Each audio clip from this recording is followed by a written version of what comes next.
चीन की खवातीन की कौमी football team AFC women's Asian cup 2026 में शिरकत कर रही है, जहां वो 2 बरस की मेहनत को मैदान में साबित करने और आला सतही मुसाबिकत हासिल करने के लिए पुरज़्म है।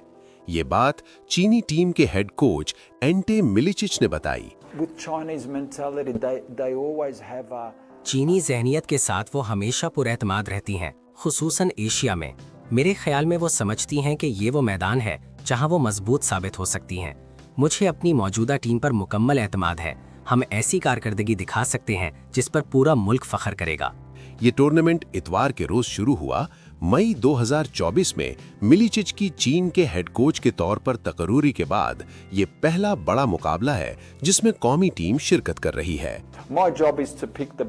मेरा काम दस्तयाब खिलाड़ियों में से बेहतरीन का इंतखाब करना है और उन्हें क्लब की सतह पर मुख्तलिफ अंदाज में खेलने के तजर्बे से गुजार कर कौमी टीम में इकट्ठा करना है, ताकि वो एक ही तरीके से खेल को बेहतर तौर पर समझ सके। यही मेरी जिम्मेदारी है। साथ ही हमें ऐसी हिकमत अमली तैयार करनी है जो मुस्तकबिल में हमारे लिए फ़ायदामंद साबित हो, क्योंकि चीन में बेपनाह इम्कानात मौजूद हैं। मिलिचिच ने मजबूत यकीन और टीम के इज्तिमाई जज्बे को सराहा। वो बहुत साबित कदम है, उन्हें मेहनत करना पसंद है, वो सीखने का शौक रखती हैं और मजीद मालूमात हासिल करने के लिए बेताब रहती हैं। लड़कियों के इस ग्रुप के साथ काम करना मेरे लिए सबसे खुशाइंद बात है।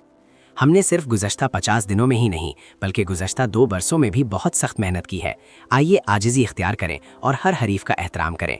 हम मैच दर मैच आगे बढ़ेंगे और फिर उम्मीद है कि फाइनल तक रसाई हासिल कर सकेंगे। रवां बरस का AFC वुमेन्स एशियन कप 1 से 21 मार्च तक ऑस्ट्रेलिया के शहरों सिडनी, पर्थ और गोल्ड कोस्ट में मुनक्किद हो रहा है।